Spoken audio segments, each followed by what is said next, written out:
Ketika dengar sebuah cerita fantasi buatan orang Tiongkok, pasti penikmat anime, film, dan komik sekarang sudah memiliki stereotip kalau orang-orang sana itu cuma bisa bikin sesuatu yang berkaitan sama seni bela diri, ilmu tenaga dalam, atau apalah.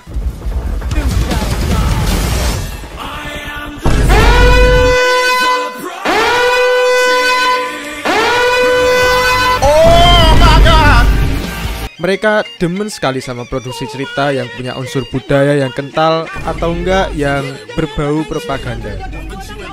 Tentu banyak penikmat storytelling terutama dari luar Tiongkok yang merasa sulit sekali untuk connect dengan cara penyampaian cerita anime, film, dan komik buatan negeri itu.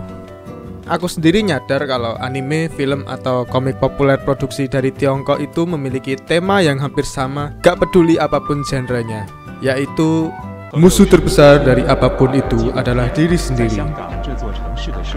Sehingga mereka tidak banyak melibatkan storytelling yang berbentuk konflik psikologis antar manusia dan justru lebih berfokus ke sesuatu yang lebih gimmicky seperti semedi di gunung lah, kekuatan dari dalam lah, kultivasi lah, dan banyak lagi. Nah, sebagai penikmat storytelling dari luar negeri Tiongkok ini, tentu aku ngerasa jenuh dan akhirnya dalam pikiranku terbentuk suatu stereotip bahwa cerita fiksi buatan mereka termasuk anime ini benar-benar nggak bisa diharapkan. Bahkan kalaupun itu produksi dan budget mereka khususnya di media anime ini sangat luar biasa, sebenarnya nggak mengherankan karena banyak sekali artis dan animator yang sangat jago di sana. Ya tapi tetap saja, produksi yang bagus ditemani dengan storytelling yang susah untuk menjangkau ke hati penontonnya itu hanyalah sebuah lukisan kualitas tinggi yang hambar. Tapi itu semua telah terbukti salah sampai aku nemu di My Anime List Top Anime ada sebuah judul yang bukan dari Jepang, tiba-tiba ada setinggi ini di list itu. Apa dah haknya anime asing yang bertajuk Shin Guang Daily Ren atau versi Inggrisnya Link Click ini sehingga bisa dikelilingi oleh judul-judul ternama seperti Mob Psycho, Cowboy Bebop, Hajime no Ippo, atau bahkan Shingeki no Kyojin The Final Season Part 2 Final Edit edisi revisi fix. Ngelihat dari covernya aja udah sas kayaknya ini anime BL. Tapi yang mengejutkan, ini anime sama sekali nggak mengandung unsur BL, meskipun sangat mengundang fans-fans artis yang halu untuk menggambar sesuatu yang sangat tidak rohani. Tapi setelah aku tonton satu season penuh, yang justru malah anime ini bikin nangis. Dan nangisnya ini bukan sembarang nangis ya, seperti habis nonton sinetron Indonesia. Tapi nangis di sini tuh selevel nangisnya Violet Evergarden. Terutama kayak di episode yang seorang ibu terus mengirim surat ke anaknya setiap tahun itu. Siapa sih yang nggak sedih gara-gara itu? Karena setelah banyak aku amati, banyak kemiripan dari segi storytelling antara Shin Guang Daily Ren dengan Violet Evergarden. Sangat benar-benar mengejutkan ya, terutama karena ini anime full produksi dari Cina.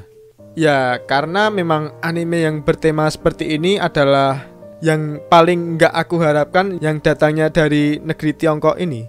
Ini benar-benar sesuatu ya, ini benar-benar sebuah hidden gem.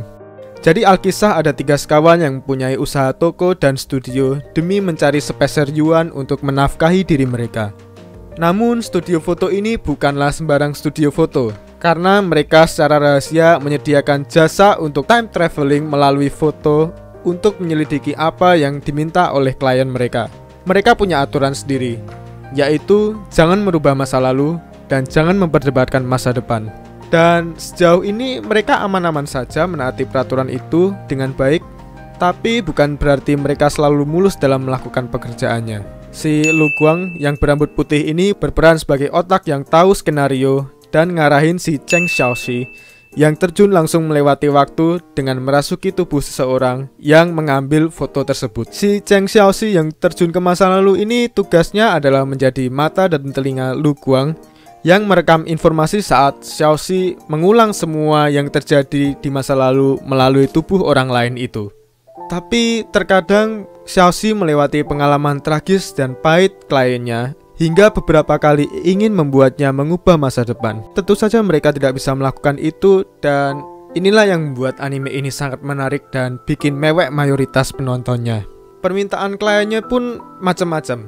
Mulai dari yang tragis seperti menyampaikan pesan ke orang lain sebelum orang itu meninggal, hingga mencari anak yang menjadi korban penculikan selama 3 tahun.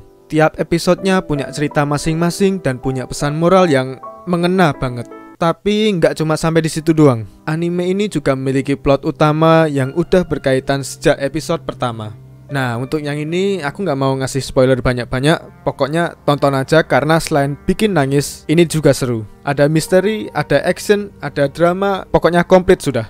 Nah, untuk kalian para bocil yang suka berteori terutama tentang asal-usul kekuatan mereka, sepertinya kalian kudu bersabar karena di anime ini masih belum dijelaskan mengenai kekuatan supranatural mereka yang jelas. Masih 1 season, tetapi season 2 sudah dikonfirmasi. Soal produksi nggak perlu diragukan lagi ya. Art dan animasi series ini sudah hampir selevel anime film karena para animator dan artis dari negeri Cina ini memang tidak bisa diragukan lagi. Aku sendiri udah pernah nonton beberapa anime populer yang made in China dan sering baca manhwa, tapi nggak ada storytelling yang sebagus anime Shin Guang Daily Ren ini. Karena anime ini nggak cuma mampu menyampaikan pesan yang mengena untuk penontonnya, tapi juga bisa menarik perhatian orang-orang yang sempat ragu hanya dengan 1 episode.